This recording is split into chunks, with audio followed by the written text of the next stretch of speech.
Pronto, começou a gravação. É isso, então, boa tarde, né? Vamos para a nossa 8ª aula do Projeto Enem para Todos. Vou passar aqui o slide. Vamos embora. Então, eu sempre dou uma recapitulada, né, em tudo que a gente já viu. A gente já está acabando, daqui a pouco já é o Enem, né, mês que vem. Dia 21 e dia 28, né? Mas a parte de humanas vai ser dia 21, né? Junto com redação. Então, vamos lá, vamos recapitular o que a gente já viu. A gente viu filosofia antiga, a gente viu filosofia medieval e a gente vai acabar hoje com a filosofia moderna. Beleza? Semana que vem eu vou dar 2 aulas justamente para a gente já falar bastante de filosofia contemporânea, porque o Enem, na realidade, está vindo com uma pegada nova. Vou até mudar meu nome, que eu vi agora que meu nome aqui está com o nome do meu pai. Vou mudar meu nome aqui no vídeo. Peraí. Pronto, mudei. O que acontece? O Enem está vindo com uma pegada nova, falando sobre filosofia contemporânea. Antes ele não fazia isso, antes não era feito isso na prova. Inclusive, quando eu fiz, eu acho que começou assim a acontecer isso, que caiu, acho que 1 ou 2 filósofos contemporâneos que eu nunca tinha ouvido falar naquela época, porque justamente não foi dado na escola para mim, a grade não contemplava. Então, como eu também não fiz cursinho e tal, eu não tive acesso a isso só se fosse autodidata mesmo, e eu não fazia ideia que ia cair no Enem, né? Então, a gente tem que explorar novas coisas, novos filósofos, novas filosofias, porque vai que cai a gente entender o pensamento de hoje em dia também, né? Porque os filósofos contemporâneos, os filósofos da contemporaneidade, eles são um reflexo dos filósofos do passado também, né? Mas de uma forma mais presente, falando sobre a filosofia de hoje em dia. Então, a partir de semana que vem, a gente vai estar abordando os filósofos da filosofia contemporânea. E aí, hoje, a gente vai terminar a filosofia moderna com um tema super importante, que são os filósofos contratualistas. Isso realmente é muito importante de verdade. São filósofos que falam justamente sobre a nossa sociedade, como foi o início da sociedade, o início do conceito da formação humana, onde as pessoas se juntaram. Eu vou explicar o que é isso, né? O termo que a gente usa na filosofia, mas é basicamente falar como que surgiu a sociedade e como o homem era antes da sociedade. Então, é muito importante falar, até porque o Enem ele cobra muito essa pegada social que é necessária de contemplar, é necessário a gente estudar sobre isso, e são esses os filósofos que são o foco desse tema na filosofia. E aí a gente ainda está falando da razão, né? Dos filósofos, dos filósofos, né, da filosofia moderna. E aí, uma pergunta que eu deixo aí para reflexão, beleza? A gente vai estar falando hoje justamente sobre o contexto de sociedade, sobre o poder, sobre política e como que isso modifica a nossa sociedade. Então, a gente tem que pensar, você trocaria a sua liberdade por segurança? Entendeu? É uma pergunta que no final você pode me responder, vocês podem me responder, vocês podem questionar e pensar sobre isso. Que a gente vai abordar 3 filósofos principais que falam sobre contratualismo. E aí, desculpa até minha voz rouca, que eu tô um pouquinho mal da garganta, mas aí a gente vai estar falando sobre esses 3 filósofos, e depois de falar sobre esses 3 filósofos, eu quero que vocês façam essa reflexão, né, para falar, você trocaria a sua liberdade por segurança? Vamos falar, antes de tudo, sobre o que é o contratualismo. Quando a gente fala de contratualismo, uma coisa que você tem que ter na sua cabeça, e que cai muito, inclusive em vestibular, é o que é o contrato social, que a gente pode chamar também de pacto social. Opa, passei aqui sem querer.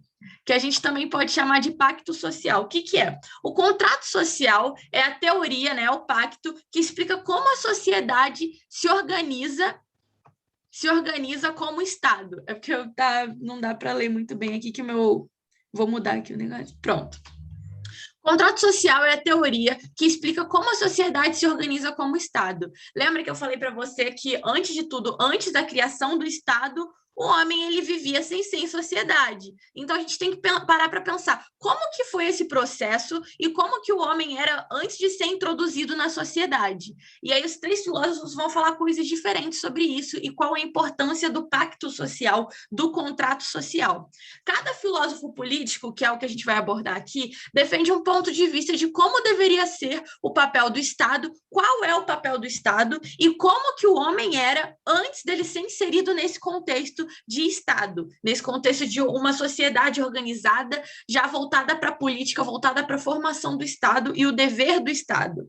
E aí a gente tem que ter 3 palavras na nossa cabeça. Na realidade, propriedade vai ser mais voltada para um desses filósofos, que aí a gente vai falar depois. Mas você tem que ter, principalmente, 2 palavras na sua cabeça. 2, não são palavras, né? 2 termos na sua cabeça. Um é o estado de natureza e o outro é o contrato social. Contrato social vai dizer qual a função do Estado, né? Que o contrato social, ele diz o quê? Ele fala como que a sociedade se organiza como Estado e qual o papel desse Estado. Então, o contrato social, você vai ver de cada filósofo o que eles acham que deve ser o papel do Estado e qual a importância disso, e o estado de natureza, como o homem era antes da organização desse pacto social, como que o homem é sem ser vivendo em sociedade, com leis que garantem certas coisas, cada um vai dizer o que o Estado deve garantir.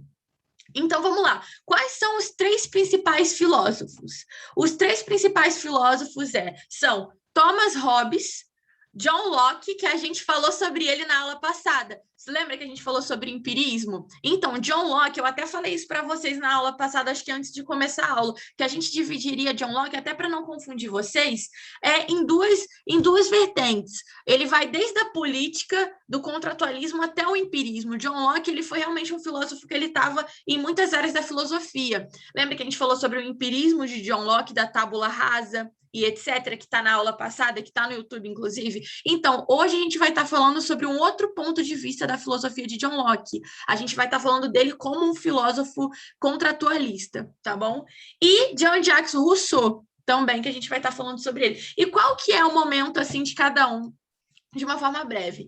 Thomas Hobbes, ele está no momento, né? Ele vai estar num contexto de monarquia absolutista e ele vai estar defendendo essa monarquia absolutista, que é o quê? Todo o poder na mão de um único governante, beleza?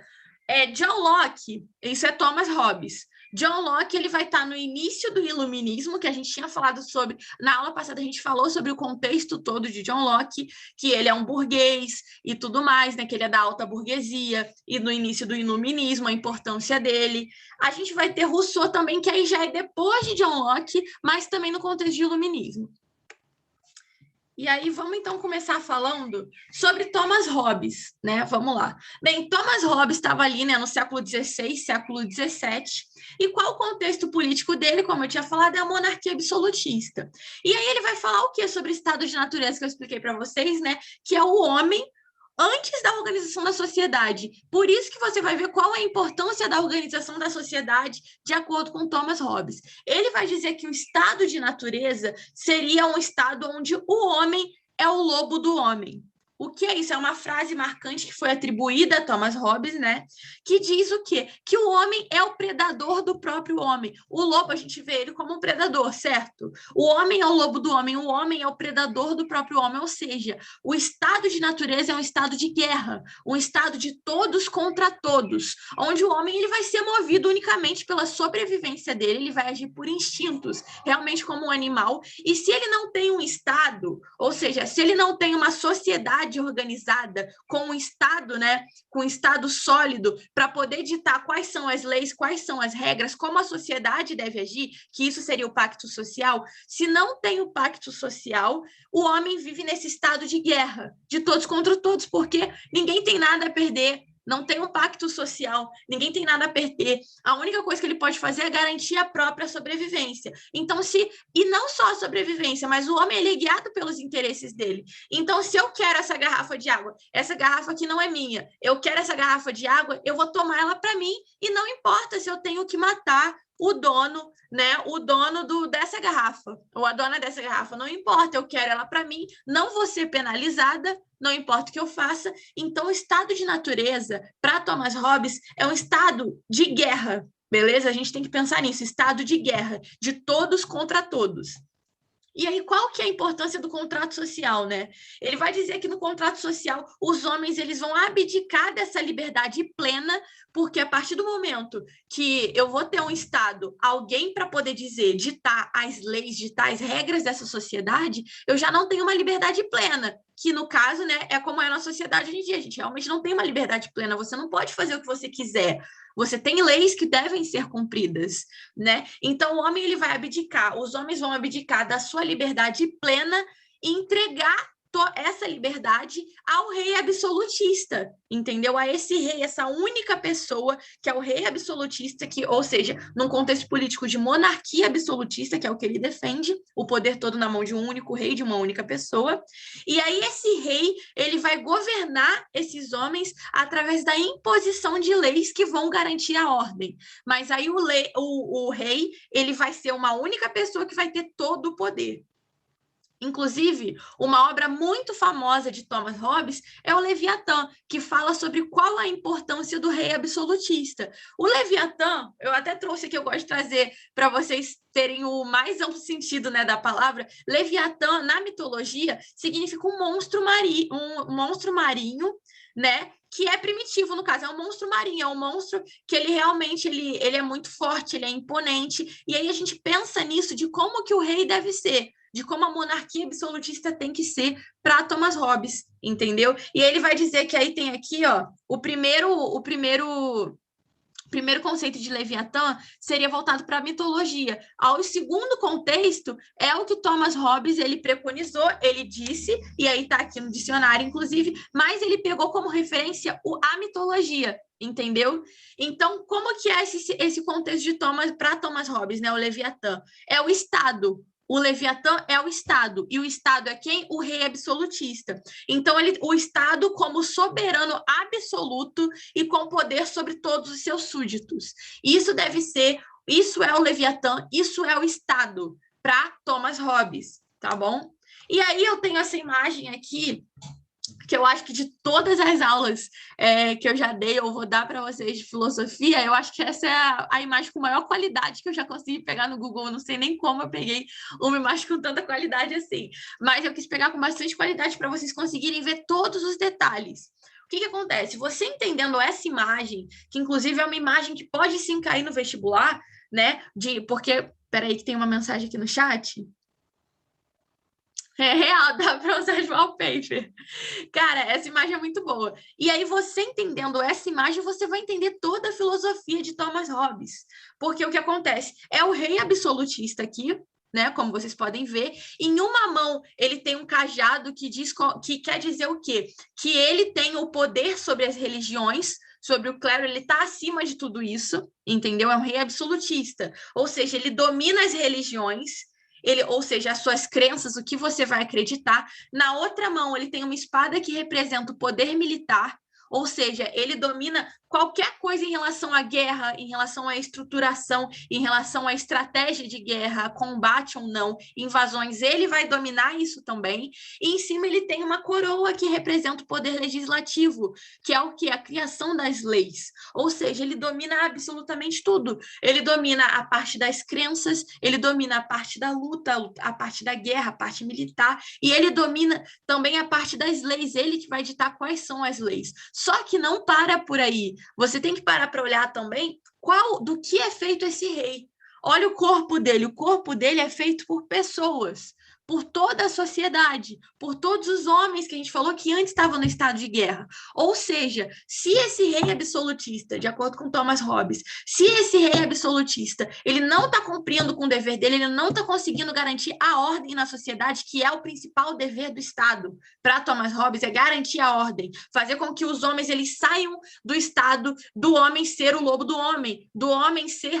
homem causar guerra, entendeu? Um com o outro. Então, se o rei absolutista ele não está conseguindo garantir isso, garantir a sua segurança, entendeu? Por isso que eu falei para você trocaria a sua liberdade por segurança? Se ele não está conseguindo garantir a segurança nesse sentido, ele tem sim que sair, porque ele é feito das pessoas, então a sociedade tem sim que se rebelar contra ele. Então, tem aqui a pergunta que eu deixei para vocês. Dá para se rebelar contra o rei absolutista, já que ele detém o controle sobre tudo? Sim, e deve, de acordo com Thomas Hobbes. A sociedade deve se rebelar contra ele se ele não conseguir cumprir com o papel dele. Até porque ele é feito das pessoas, o corpo dele, né, nessa imagem, demonstra isso. Ele é feito das pessoas, as pessoas que ergueram ele. E ele está ali para representar toda a sociedade. Então, se ele não consegue garantir o que tem que garantir, a sociedade tem sim que se rebelar contra ele e ter, né, um novo rei absolutista. E aí eu trouxe agora questões aí sobre Thomas Hobbes. Beleza, vamos lá. A persistência histórica dos conflitos geopolíticos descritos na reportagem pode ser filosoficamente compreendida pela teoria. Vamos lá, eu vou ler, tá bom? Vamos lá. A China é a segunda maior economia do mundo. Quer garantir essa questão é antiga, tá bom? A China é a segunda maior economia do mundo. Quer garantir a hegemonia no seu quintal, como fizeram os Estados Unidos no Caribe depois da Guerra Civil. As Filipinas temem por um atol de rochas desabitado que disputam com a China. O Japão está de plantão por umas ilhotas de pedra e vento, que a China diz que lhe pertencem. Mesmo o Vietnã desconfia mais da China do que dos Estados Unidos. As autoridades de Hanoi gostam de lembrar que o gigante americano invadiu o México uma vez. O gigante chinês invadiu o Vietnã em 17. Vamos lá agora, o que a gente tem. Não está falando sobre nenhum filósofo. Você tem que ter essa mentalidade de ler, de interpretar, ver qual é o que quer passar, o que esse texto ele quer passar, para você pensar de modo filosófico, né? Então, vamos lá. A persistência histórica desses conflitos geopolíticos descritos na reportagem pode ser filosoficamente compreendida pela teoria. No caso, eu acho que a gente pode até dar o spoiler, né? Porque a gente está falando sobre Thomas Hobbes.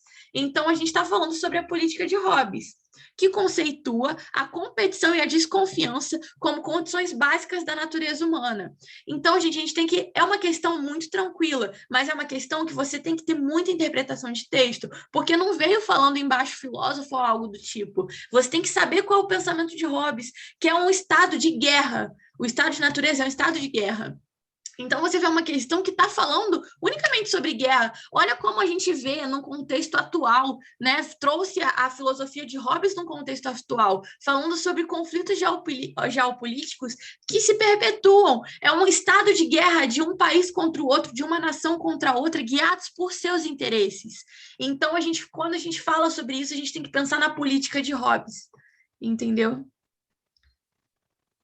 Então, exatamente, é uma questão que é difícil, que foi o que você falou, né, André? É uma questão que ela é difícil, eu tenho certeza que muita gente errou essa questão. Eu sempre dou uma olhada, é porque eu formulei esse slide faz bastante tempo, mas eu sempre dou uma olhada quando eu estou fazendo para colocar para vocês questões fáceis, mas questões também que muita gente errou. Eu acho que essa é uma das questões que as pessoas erraram, porque não está falando sobre o filósofo, não fala sobre um contexto histórico do filósofo que você pode matar, fala sobre, você tem que ter um conhecimento, realmente interpretação de texto e conhecimento de geopolítica atual para você interpretar com a filosofia do passado, beleza? Mas você sabendo, lembrando de Hobbes, você vai conseguir ver que um estado de guerra de todos contra todos é a política de acordo com Thomas Hobbes, a política de Hobbes, tá bom?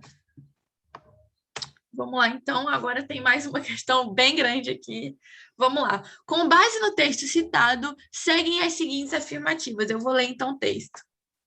A natureza fez os homens tão iguais quanto as faculdades do corpo e do espírito, que, embora por vezes se encontre um homem manifestamente mais forte de corpo ou de espírito mais vivo do que o outro, mesmo assim, quando se considera tudo isso em conjunto, a diferença entre um e outro não é suficientemente considerável para que qualquer um possa, com base nela, reclamar qualquer benefício a que outro não possa também aspirar tal como ele.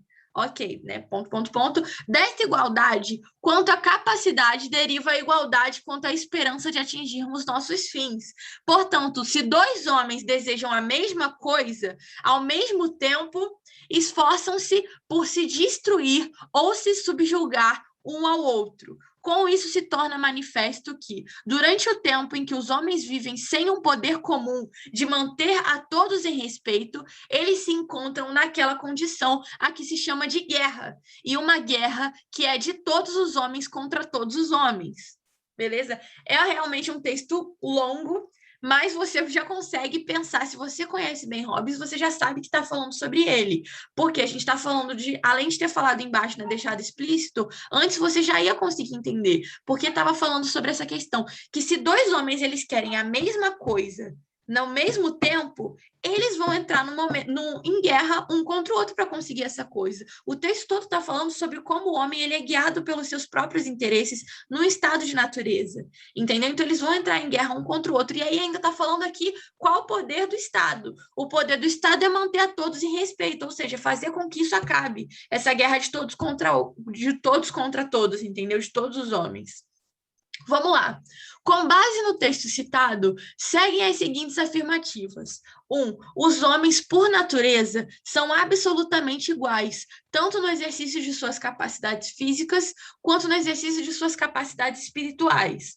2. Sendo os homens, por natureza, tão iguais quanto as faculdades do corpo e do espírito, é razoável que cada um ataque o outro, quer seja para destruí-lo, quer seja para proteger-se de um possível ataque. 3. Na inexistência de um poder comum que mantenha todos em respeito, a atitude mais racional é a de manter a paz e a concórdia na esperança de que todos e cada um atinjam seus fins. 4. A condição dos homens que vivem sem um poder comum é de guerra generalizada de todos contra todos. 5. O homem, por natureza, vive em sociedade e nela desenvolve suas potencialidades, mantendo relações sociais harmônicas e pacíficas. Então, me fala aí, o que você acha, né? Quais alternativas você acha que estão corretas? Apenas a 1, apenas a 2 e 3, você já respondeu aqui, né? Tranquilo.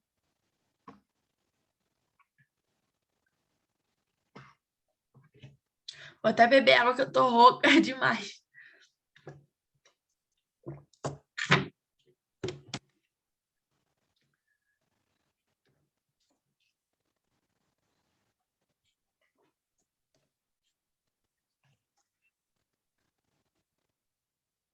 E aí, o que você acha?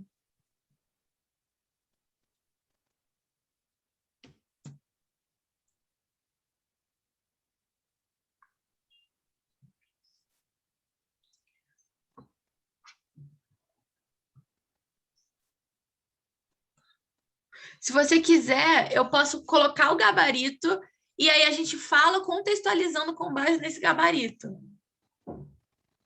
Uhum. Sim, sim. Beleza, então, vamos fazer isso. Ó. A alternativa certa é a 2 e é a 4. Vamos lá, vamos entender. Vamos falar antes das que estão erradas. Primeiro, vamos lá, a 1 está errada, né? Os homens, por natureza, são absolutamente iguais, tanto no exercício de suas capacidades físicas, quanto no exercício de suas capacidades espirituais. Bem no começo do texto já está falando que não é isso. Os homens, eles não são iguais, absolutamente iguais, nas suas características, nas suas capacidades físicas e nas capacidades espirituais. Os homens, eles são diferentes, só que os homens, eles usam do que eles têm para poder ir atrás do seu interesse. Entendeu? Então, eles podem ser iguais no sentido de irem atrás do mesmo objetivo e lutarem da mesma forma pelo que eles querem, entendeu? Um estado de guerra. E aí, o 2, né, que a gente vê que tá... não, vamos falar das que estão erradas antes, né? A 3, na inexistência de um poder comum que mantenha todos em respeito, ou seja, na inexistência do Estado, né, do rei absolutista, para manter a ordem, a atitude mais racional é a de manter a paz e a concórdia na esperança de que todos e cada um atinjam seus fins. Na realidade, não. Se você faz isso, a esperança de que cada um atinja seus fins, isso não vai manter a paz. Isso não vai fazer com que isso aconteça. Por quê? Porque é impossível não ter. Uma pessoa, é aquilo que o texto está falando, vai ter em várias situações, você vai querer a mesma coisa que o outro deseja, então vocês vão ter que lutar, não vai ter paz nisso, vocês vão ter que lutar por aquilo. Ou eu posso querer o que você tem, o que você já tem.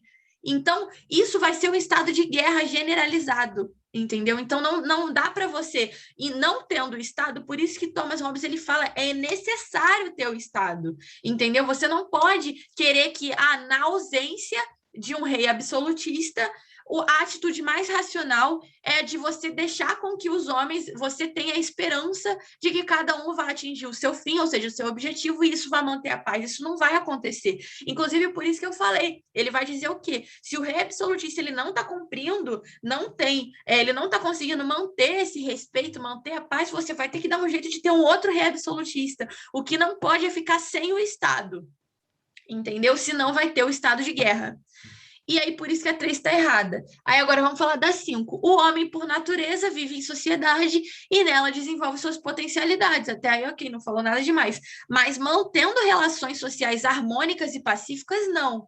Muito pelo contrário, entendeu? Então, quais estão certas? A 4 você falou, né, que você sabe que está certa, com certeza. Aí, o que pode ter te deixado em dúvida na 2 é o seguinte: sendo os homens, por natureza, tão iguais quanto as faculdades do corpo e do espírito, é razoável que cada um ataque o outro, quer seja para destruí-lo, quer seja para proteger-se. Ou seja, os homens eles são iguais nesse sentido, eles são movidos pelos instintos e por seus interesses. Então, o que eles vão fazer? Eles vão se atacar para conseguir o que eles querem, ou eles vão se atacar para garantir a sua defesa. Por exemplo, eu posso não só atacar a pessoa porque eu quero algo dela, mas porque eu sei que ela quer algo meu, entendeu? Então eu tenho que atacar logo essa pessoa. Então vai ser um estado de guerra generalizado, porque quem quer o bem do outro, quem quer atacar, vai ter que entrar no estado de guerra, e quem quer se defender vai ter que entrar no estado de guerra também.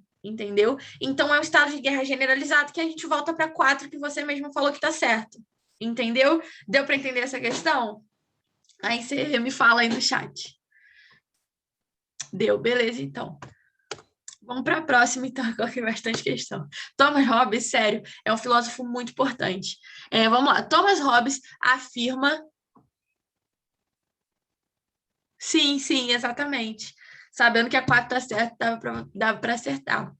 Vamos lá, então. Thomas Hobbes afirma que lei civil para todo súdito é a construída por aquelas regras que o Estado lhe impõe, oralmente ou por escrito, ou por outro sinal suficiente de sua vontade, para usar como critério de distinção entre o bem e o mal. B. A lei que o deixa livre para caminhar para qualquer direção, pois há um conjunto de leis naturais que estabelece os limites para uma vida em sociedade. C. Reguladora e protetora dos direitos humanos, e faz intervenção na ordem social para legitimar as relações externas da vida do homem em sociedade. D. Calcada na arbitrariedade individual, em que as pessoas buscam entrar no estado civil, em consonância com o direito natural no qual ele, ou seja, o súdito, tem direito sobre a sua vida, a sua liberdade e os seus bens. Vamos falar agora da outra questão, que eu libero o gabarito das duas juntos. Vamos lá. A teoria política de Thomas Hobbes teve papel fundamental na construção dos sistemas políticos contemporâneos, que consolidou Você nem precisava ler todo esse texto, né, que está aqui, a gente realmente não precisa ler esse texto que está aqui para você saber, porque a gente já conversou sobre isso, né? A gente falou na apresentação sobre isso, no slide, né, na aula de Thomas Hobbes sobre isso, e você sabendo sobre isso, a filosofia de Thomas Hobbes, você ia conseguir ganhar muito tempo na sua prova, já marcando a questão, já sabendo a filosofia de Thomas Hobbes, sem ter que ler esse texto gigante, entendeu? Então, vamos lá. Me fala aí o que você acha, qual você acha que são as questões, qual você acha que são as respostas, né? A primeira é mais difícil, essa segunda é mais fácil. Porque acabou que as pessoas que não sabem, né, sobre Thomas Hobbes perdem tempo, né, lendo todo o texto e tal, tentando mentalizar e acabam acertando a questão. Mas é um tempo que você ganha sabendo a filosofia de Thomas Hobbes. Então, eu vou fazer do jeito que a gente está fazendo. Eu vou liberar o gabarito, que a gente pensa em conjunto, ó. Beleza. Opa! Então, vamos lá. A primeira é A e a segunda é D. Realmente é D, a segunda, monarquia absolutista. A primeira é o quê? Construída por aquelas regras que o Estado impõe. Lembra que eu falei que o Estado ele vai impor as regras? Para fazer as leis civis, elas vão ser isso, são as regras que o Estado vai impor. Oralmente ou por escrito, o rei ele vai impor as leis como ele quiser. Ou por outro sinal suficiente da sua vontade, da vontade do rei, para usar como critério de distinção entre o bem e o mal na sociedade, ou seja, para dizer o que é correto e o que é errado. Por que não é a D? A D, né, que foi o que você falou, que seria o quê? As leis, elas seriam calcadas na arbitrariedade individual, ou seja, na sua escolha individual? Não, porque o rei absolutista, a monarquia absolutista, ela está ali justamente por isso. O rei que vai ditar e vai impor as leis, entendeu? Ou seja, não é arbitrariedade individual, não é escolha individual, em que as pessoas buscam entrar em estado civil, em consonância com o direito natural, no qual o súdito, ele tem direito sobre a vida, a liberdade e os bens? Não. O súdito, ele não controla nada disso. O rei absolutista, ele vai controlar tudo isso. Por isso que eu falei para você, você trocaria a sua liberdade pela sua segurança? Porque é basicamente isso que Thomas Hobbes diz. Você não vai ter essa liberdade, você não vai ter arbitrariedade individual, você não vai ter essa liberdade de escolha, você não vai ter direito a toda essa liberdade, a liberdade da sua vida, a sua liberdade, né, e os seus bens. Você não vai ter direito a nada disso. O rei absolutista, o papel dele é garantir a segurança na sociedade para que não haja o estado de guerra generalizada, né, de todos contra todos. E aí, por isso, esse é o papel do Estado, entendeu? Então, você não vai ter direito às suas próprias coisas, inclusive à sua liberdade. Entendeu? Agora, vamos falar de John Locke, nosso segundo filósofo. John Locke, que a gente já falou sobre ele na aula passada, né?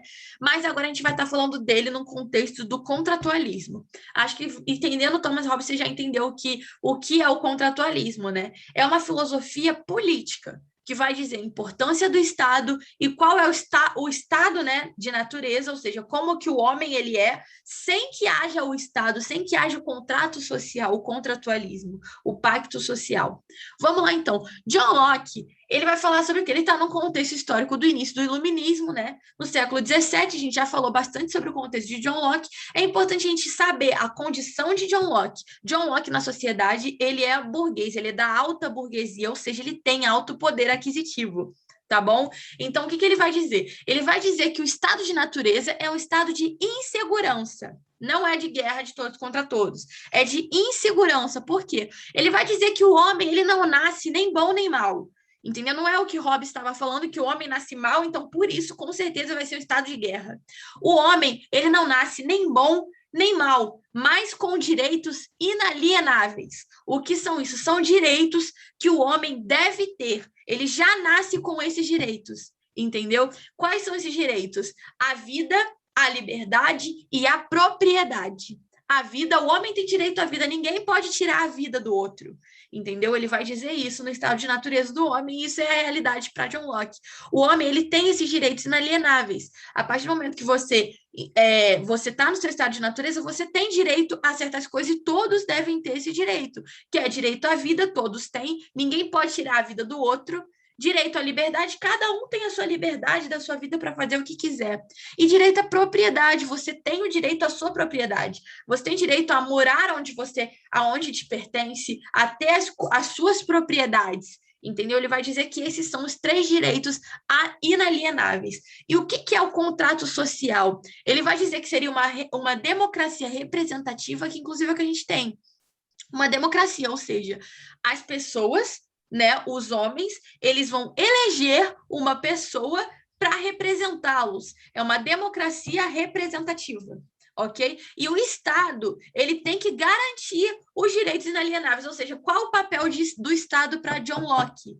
Garantir os direitos inalienáveis, garantir a vida, garantir a liberdade e garantir a propriedade. E quando a gente fala de John Locke, é muito importante a gente ter na nossa cabeça, principalmente essa questão da propriedade, porque John Locke é o único contratualista que vai bater nessa tecla da importância da propriedade, porque ele vai dizer, até porque a gente tem que entender o contexto dele, né? Ele foi um dos pais do liberalismo, justamente por isso, né, do liberalismo político, que ou vocês vão ver ou vocês viram, né, em sociologia, né, o que é o liberalismo político, que justamente ele vai falar sobre essa questão da importância da propriedade privada, da importância da propriedade. O Estado tem que garantir que eu tenha minha propriedade, que não venha uma pessoa e me mate para tomar a minha propriedade, que nem é o que acontece quando o Thomas Hobbes fala, né, que é um estado de guerra. Então ele vai dizer, o Estado ele tem que garantir a propriedade das pessoas, beleza? E aí ele vai dizer que o estado de natureza é o estado onde os homens eles começam a invadir a propriedade um dos outros. Então por isso que é importante um contrato social, por isso que é importante o Estado para garantir esses direitos inalienáveis. Ou seja, vamos recapitular, vocês têm que lembrar dessas 3 coisas. O que são os direitos inalienáveis? Eu até coloquei aqui em negrito, né, a letra mais grossa para vocês verem a importância disso. Direitos inalienáveis é o que John Locke diz. O papel do Estado é garantir esses direitos, que são a vida, ninguém pode tirar a vida do outro, a liberdade, todos têm a sua própria liberdade individual, e a propriedade, principalmente. Beleza? Então, John Locke é isso, é bem mais curto do que Hobbes. Vamos lá, vamos fazer agora as questões de John Locke. De acordo com essa perspectiva, então vamos ler o texto antes. Vamos lá, então. Um dos aspectos mais importantes da filosofia política de John Locke é a sua defesa do direito à propriedade, que ele considerava ser algo inerente à natureza humana, uma vez que o corpo é nossa primeira propriedade. Entendeu? Ou seja, quando a gente fala de propriedade, a gente está falando no sentido mais amplo da palavra. A gente está falando do meu corpo sendo minha propriedade, da minha terra sendo minha propriedade, da minha casa ser a minha propriedade, beleza? Então, de acordo com essa perspectiva, o Estado deve... Vamos lá. A. Permitir aos seus cidadãos ter propriedade ou propriedades. B. Garantir que todos os seus cidadãos, sem exceção, tenham alguma propriedade. C. Garantir aos cidadãos o que é a posse vitalícia de bens. D. Fazer com que a propriedade seja comum a todos os cidadãos. Ok? Vamos para a próxima questão agora, que eu vou liberar o gabarito das duas. Um dos mais importantes teóricos da Revolução Burguesa, ocorrida na Inglaterra durante o século XVII, o filósofo John Locke defendeu ideias que serviram de base ao pensamento iluminista e que influenciaram movimentos contra o antigo regime na Europa. Na visão do autor, a função básica do Estado deveria ser a controlar as ações dos homens, punindo todos aqueles que agissem contrariamente às leis. B. Regulamentar as relações humanas, eliminando os conflitos causados por interesses divergentes. C. Dirigir os seres humanos em suas escolhas, evitando disputas por questões sociais ou econômicas. D. Manter a estabilidade da organização social, definindo as obrigações e privilégios de cada camada. E. Proteger os direitos naturais do indivíduo, garantindo respeito a eles por toda a sociedade. Vamos ver. Então, é exatamente isso. A primeira é A e a segunda é E. Acertou. Vamos lá para a próxima questão de John Locke. Assinale a alternativa que apresenta um fragmento do seu pensamento, do pensamento de John Locke. Vou ler, né, o textinho. John Locke é um dos fundadores do empirismo, que foi o que a gente falou na aula passada sobre empirismo. Atualmente é pouco lido. Muito ganharíamos, entretanto, se nos ocupássemos novamente dos tratados sobre o governo civil, com a carta sobre a tolerância e, particularmente, com o ensaio sobre o entendimento humano. Vamos lá, assinale a alternativa que apresenta um fragmento do seu pensamento, do pensamento de John Locke. A. O direito de propriedade é a base da liberdade humana, porque todo homem tem uma propriedade que é a sua própria pessoa. O governo existe para proteger esse direito. B. Há uma busca de equilíbrio entre a autoridade do poder e a liberdade do cidadão. Para que ninguém possa abusar da autoridade, é preciso que, pela disposição das coisas, o poder detenha o poder. Daí a separação entre poderes legislativo, executivo e judiciário. C. A organização do mundo e sua finalidade interna só se explicam pela existência de um criador inteligente. Este mundo me espanta e não posso imaginar que este relógio exista e não tenha relojeiro. D. Deve haver exaltação da razão e da dúvida. Existe, porém, uma coisa de que não posso duvidar, mesmo que o demônio queira sempre me enganar. Mesmo que tudo que penso seja falso, resta a certeza de que eu penso, resta a certeza de que eu penso. Nenhum objeto de pensamento resiste à dúvida, mas o próprio ato de duvidar é indubitável. E o regime democrático deve ser aquele que tem a aptidão de manter vigentes os termos do pacto social, bem como os dispositivos garantidores da liberdade político-contratual.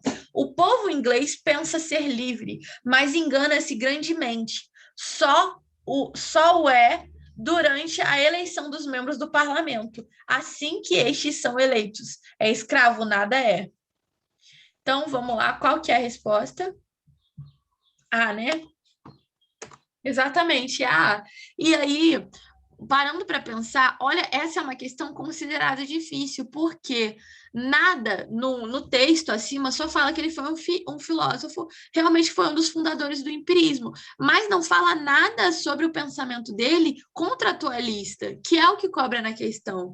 Então, quem não sabe sobre John Locke realmente erraria, não tem nada que possa nortear, entendeu? Agora vamos falar sobre Rousseau, famoso Rousseau, que é o filósofo que vem em oposição a Thomas Hobbes. Beleza? Fica difícil. Mas vamos lá. Rousseau. Qual o contexto histórico de Rousseau? Rousseau, ele veio depois de John Locke, né? Ele já está no iluminismo já consolidado, e ele vai falar que o estado de natureza do homem, ele vai dizer que o homem é bom. Ou seja, o homem nasce bom, a sociedade o corrompe. Muito diferente de Thomas Hobbes, que vai dizer que o homem, no seu estado de natureza, é mau. É um estado de guerra de todos contra todos, que o homem é o lobo do homem. Ou seja, Rousseau, ele vai dizer sobre o homem ser bom. O homem nasce bom, ele vai dizer. Tanto que tem até o mito do bom selvagem, né? Que Rousseau, ele fala sobre isso, sobre o estado de natureza do homem. O homem nasce bom, a sociedade o corrompe. A gente pode falar, por exemplo, sobre casos onde o homem nasce bom, a sociedade o corrompe, por exemplo, no caso de pessoas preconceituosas, entendeu? Que usa-se muito a filosofia de Rousseau para dizer isso. O preconceito, ele não nasce na pessoa. O preconceito é onde a pessoa está inserida no contexto dela. Se ela convive com pessoas preconceituosas e é ensinado a ela a ser preconceituosa, ela se torna uma pessoa ruim. Ou seja, aí sim a sociedade a corrompeu. Então, o homem nasce bom. Ninguém nasce carregando a maldade em si, de acordo com Rousseau, mas sim a sociedade que vai corromper essa pessoa. Então, vamos falar sobre o contrato social. Qual a importância disso? Seria uma democracia participativa, ou seja, já é diferente de John Locke. Vamos recapitular? Hobbes falou que é o quê? Monarquia absolutista. John Locke, democracia representativa, e agora é uma democracia participativa, ou seja, onde através de praças públicas, o povo que vai atuar diretamente na política. Para Rousseau, o Estado ele deve garantir os interesses do povo e a propriedade privada não deve existir. Ou seja, ele vai em oposição a John Locke e em oposição a Thomas Hobbes. Em oposição a Thomas Hobbes, quando ele fala do que o homem é no estado de natureza, que o Hobbes vai falar que o homem é mau e o estado de natureza para Rousseau é que o homem é bom e a sociedade que vai corromper ele. E aí, ele vai contrário a John Locke quando ele fala sobre a importância da propriedade privada, que para John Locke, essa propriedade, ela é o quê? Um direito natural do ser humano, é necessário. E para Rousseau, ele vai dizer que a propriedade privada, na realidade, ela não deve existir, porque é o fato de haver propriedade privada que vai fazer com que os homens, aí sim, entrem em guerra. E aí sim a sociedade vai corromper os homens. O desejo de ter propriedade privada, o desejo de acumular bens e riquezas, o desejo de ter a propriedade do outro, de ver o outro com propriedade, querer uma propriedade também. E aí a gente não pode falar que Rousseau, ele era socialista. Vocês podem até estar pensando nisso, né? Porque vocês aprenderam sobre socialismo, né? Com certeza vocês já viram, né? Sobre Marx e outros sociólogos, né? Que falam sobre isso. E aí, quando a gente fala sobre socialismo, o Rousseau ele não é um filósofo socialista, até porque ele veio muito antes do socialismo, mas ele é muito lido para fundamentar o socialismo, beleza? Que fala justamente sobre essa questão da propriedade privada, como que ela serve para aumentar há desigualdade entre os homens. E é essa desigualdade que vai trazer uma hierarquia na sociedade e que vai corromper os homens, que antes, no seu estado de natureza, eles eram bons. Entendeu? E aí, agora, para a gente finalizar a nossa aula de hoje, vamos fazer questões sobre Rousseau. Caraca, essa questão é muito grande.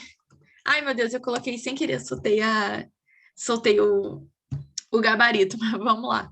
Rousseau foi um dos grandes expoentes do movimento de ideias que se forjaram ao longo do século XVIII. Embora recusado por grande parte dos membros, embora recusado por grande parte dos membros da alta burguesia, por quê? Lembra que eu falei para vocês que a alta burguesia se referia era muito mais direcionada ao pensamento de John Locke, o pensamento da propriedade privada, né? A burguesia são pessoas que têm, muita grana, são pessoas que têm alto poder aquisitivo, que têm bens, e elas querem proteger esses bens. Rousseau, ele vai em oposição a isso, ele fala que ter esses bens, a propriedade privada, é o que vai gerar desigualdade na sociedade. Então, seu pensamento acabou por influenciar tantos revolucionários franceses em 1789. O que a gente teve nesse ano? A gente teve a Revolução Francesa, certo? Quanto os pensadores clássicos do liberalismo econômico. Então, vamos lá. Considere os trechos abaixo. Eu já soltei o gabarito, então eu vou já falar com base nisso. Que eu já tinha soltado sem querer, né? Ah, você falou agora que não deu tempo de ver. Pois é, eu pensei que tinha dado. Mas então, a primeira considere os trechos abaixo para você falar quais desses trechos pertencem a Rousseau, tá bom? Mas, gente, olha só, lendo aqui, tá vendo entre parênteses? Eu coloquei a referência dos trechos, por aí você já ia saber quais se refere, porque O Príncipe é de Maquiavel. Lembra que a gente falou no comecinho, quando a gente estava falando sobre filosofia moderna, primeira aula de filosofia moderna, a gente falou de Maquiavel. O Príncipe é de Maquiavel, Leviatã é de Hobbes, Thomas Hobbes. Então, sobrou basicamente para a gente, né, 1 e 2. Mas vamos lá. Afirmo, pois, que a soberania, não sendo senão o exercício da vontade geral, jamais pode alienar-se, e que o soberano, que nada é senão um ser coletivo, só pode ser representado por si mesmo. O poder pode transmitir-se, não porém a vontade do contrato social. É uma questão difícil, se você não souber, é uma questão fácil se você souber sobre outros filósofos, se você souber que Leviatã é de Hobbes e O Príncipe é de Maquiavel, você não precisa nem ler a questão, certo? Mas é uma questão difícil, porque você teria que ter conhecimento das obras, se você não soubesse. Então, olha a importância de não guardar só um filósofo, mas saber sobre todos os filósofos. Quando a gente encara uma questão dessa, que é uma questão considerada difícil, entendeu? Você encara uma questão dessa, quem sabe faz em segundos, nem lê a questão para responder, entendeu? Então, é muito importante você ter um conhecimento ali sobre todos os filósofos. Tá bom? Então, vamos lá. Qual que é a 2? O verdadeiro fundador da sociedade civil foi o primeiro que, tendo cercado um terreno, lembrou-se de dizer, isso é meu. E encontrou pessoas suficientemente simples para acreditá-lo. Quantos crimes, guerras, assassínios, misérias e horrores não pouparia ao gênero humano aquele que, arrancando as estacas ou enchendo o fosso, tivesse gritado a seus semelhantes: defendei-vos de ouvir esse impostor. Estareis perdidos se esquecerdes que os frutos são de todos e que a terra não pertence a ninguém. Esse trecho é um trecho muito de Rousseau. Eu acho que o primeiro poderia ter deixado dúvida, mas esse segundo deixa muito explícito que é o pensamento de Rousseau, que fala justamente contra a propriedade privada. Propriedade privada foi o quê? Ele vai dizer o quê? A sociedade civil, que é o que corrompe o homem no seu estado de natureza, lembra que não é bom? Ele vai dizer que a sociedade corrompe o homem. Ou seja, a sociedade civil foi o primeiro que, tendo cercado um terreno, ou seja, a pessoa cercou um pedaço de terra e falou, isso daqui é meu, não invade que isso daqui é meu. E aí, essa pessoa, ela encontrou pessoas simples o suficiente para acreditar nisso e falar, ok, então isso é seu, vamos cada um cercar o seu terreno, e assim se estruturou a sociedade que corrompeu o homem. Isso que ele vai dizer.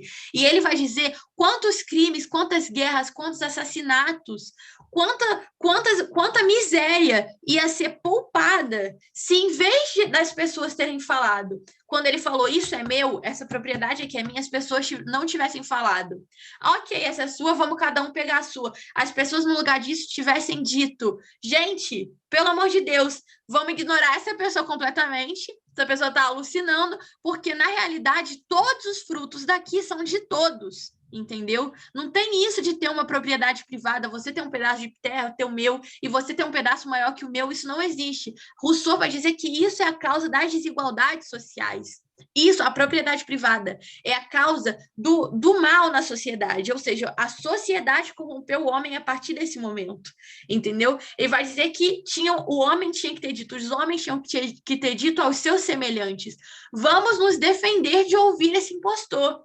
entendeu? Porque todos os frutos são de todos, e a terra não pertence a ninguém, essa terra é de todos, entendeu? Então, é um pensamento muito de Rousseau, que foi uma grande origem aí, um pensamento muito necessário para a Revolução Francesa que a gente teve em 1789, inclusive.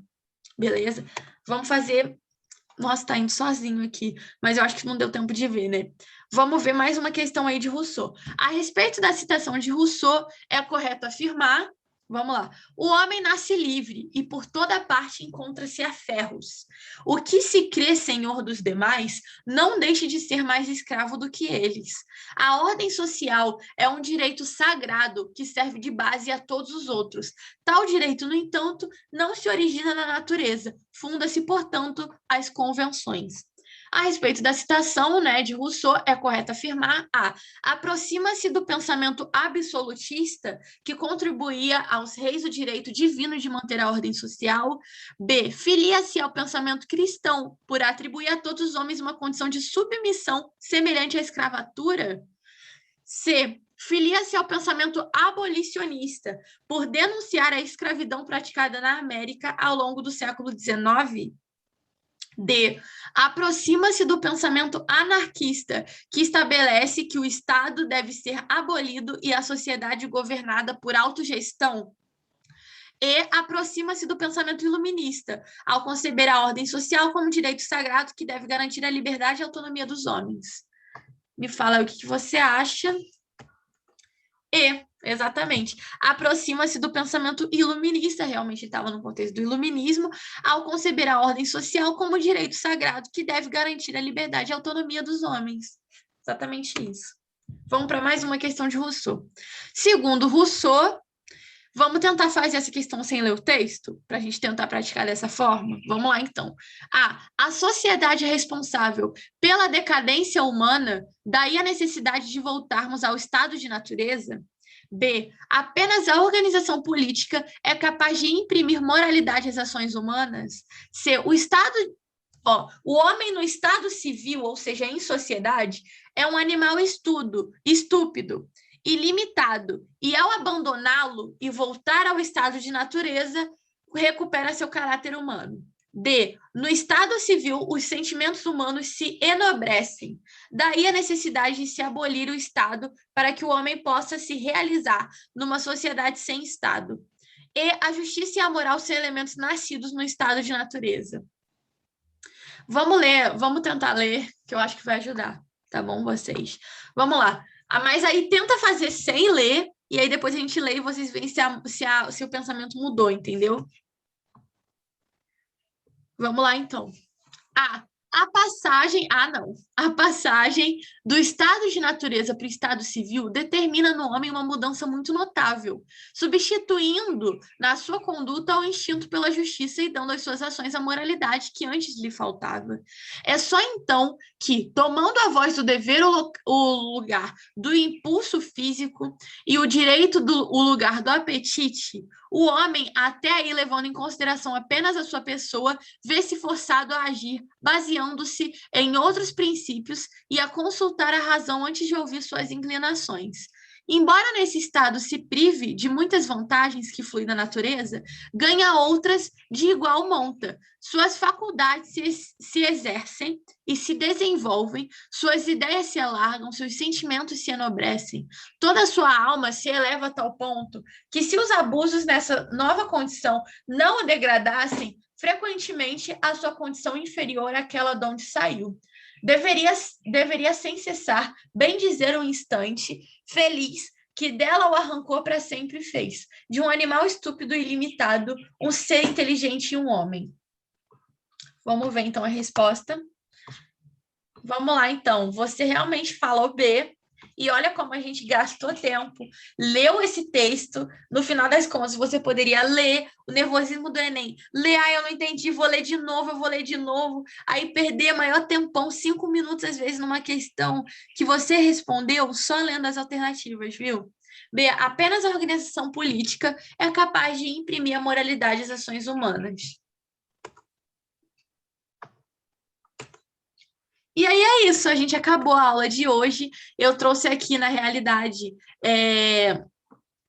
eu trouxe aqui só alguns outros filósofos do tempo mesmo, filósofos contratualistas importantes. Os principais filósofos contratualistas foram esses três, mas a gente tem filósofos que usaram dessa filosofia também na sua própria filosofia. E aí a gente tem Voltaire, Montesquieu, a gente tem vários filósofos que são importantes e às vezes eles são relatados no Enem, entendeu? Então é isso. Essa foi a nossa aula de hoje. Eu vou parar aqui de gravar.